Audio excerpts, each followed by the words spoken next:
Hi, I'm Dr. Robin Koslowitz, YouTube's post-traumatic parenting expert.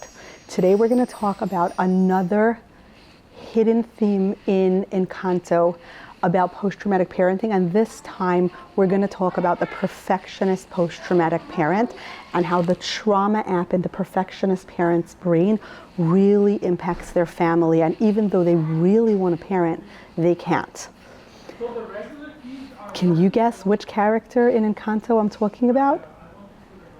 First, click subscribe below so you never miss another episode. If you're trying to understand your own trauma, if you're trying to understand your own post-traumatic parenting subtype, if you're trying to understand why your damage may be damaging your children and what to do about it, here's where we talk about it.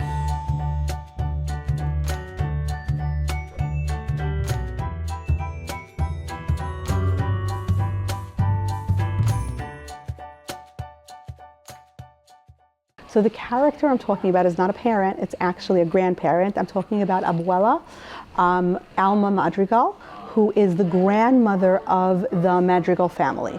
Now let's understand that, first of all, she is the prototypical post-traumatic parent, right? She is somebody who witnessed her husband being brutally murdered. And in her moment of depth and despair, her candle becomes enchanted and the casita happens and she has this magical house that endows magical powers onto her and onto her family. And in that moment, the trauma app in her brain is born. Because what happens is trauma is not about thriving. Trauma is about surviving. So she's given this amazing gift. She almost died. Her husband died. She almost died. She lost everything. She's got these kids to raise. She's lost everything and she's got to rebuild her life piece by piece by piece by piece. And she does. And then her trauma says, but what if it happens again? What if we lose it? What if we go back there? What if we're again attacked? What if again people don't like us? What if again bad things happen? So Abuela makes that mistake. The miracle is the emergency. The casita is the emergency. We have to be the perfect family. We have to show off. We have to contribute. We have to do everything everybody asks of us. So we're perfect, perfect, perfect all the time. We marry the best guy in the village. Our house is perfect. We look perfect. We act perfect. We are perfect. We forget that perfect is not the goal. The family is the goal. And she forgets that. Right? And then Bruno gets exiled from the family because he's carrying that shame. I'm the imperfect Madrigal. I better disappear. Because we don't talk about Bruno.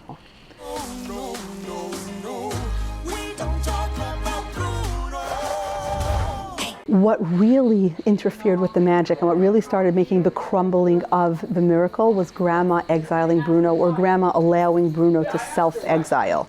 She's the one who interfered with the miracle, not Mirabel. Right? And what was it? It was her trauma app saying, we must be perfect, we must be perfect, we must be perfect. That's the perfectionist parent. That's perfectionist parenting, like in a nutshell, as opposed to remembering that the miracle is the people, not the magical powers. Right? The magic is in the relationships. The magic is in the family. So if you're a perfectionist post-traumatic parent, it's your job to remember that I value you as a person, not what you can produce. I value my child in all their bigness and all their messiness, even when they're not perfect, even when they're not reflecting perfectly on me, even when they're making a decision to be big and messy and emotional and whatever it is.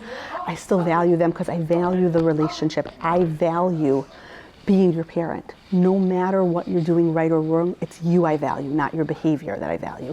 It's you I value, not what you can produce. It's you I value, not your talents. And sometimes we do get in that trap of perfectionism because the trauma app in our brain is just like, danger, danger, danger, must be perfect, must be perfect, must be perfect. And it's very hard to deselect permissions from that trauma app, right? And tell the trauma app, my child's on their own journey. I cannot control the outcome of their life. I can only control what I contribute to their life. So my kid might not study and they might not get an A, and that might mar their perfect record, but what they learn from that experience of not studying and taking responsibility for it, that's golden. That's better than being valedictorian. So yeah, that one B might stop them from being valedictorian. Valedictorian's the goal. The value of a work ethic, of trying hard. Like Angela Duckworth says, grit is passion plus perseverance. When you force a child to work hard at something that they no longer have passion for, that's not grit, right? That's burnout. It's not the same thing. So we really want to think of Grandma Madrigal when we think of the perfectionist post-traumatic parent, and asking the perfectionist post-traumatic parent to really think of their child not as a reflection on them, not as someone I must protect from the world by making them be as perfect as possible because bad things will happen when they're not perfect, but instead as a human in an independent reality of their own, on their own journey. I can help them pack their suitcase for the journey. I can make sure to put a lot of coping tools into that suitcase, but I can't take the journey for them, nor can I guarantee arrival at the destination that I'm hoping for. All I can do is prepare them for the journey and equip them to set out, and then I have to say bye-bye, enjoy the journey, right? Tell me all about it when you get back. That's hard to do if you're a post-traumatic parent.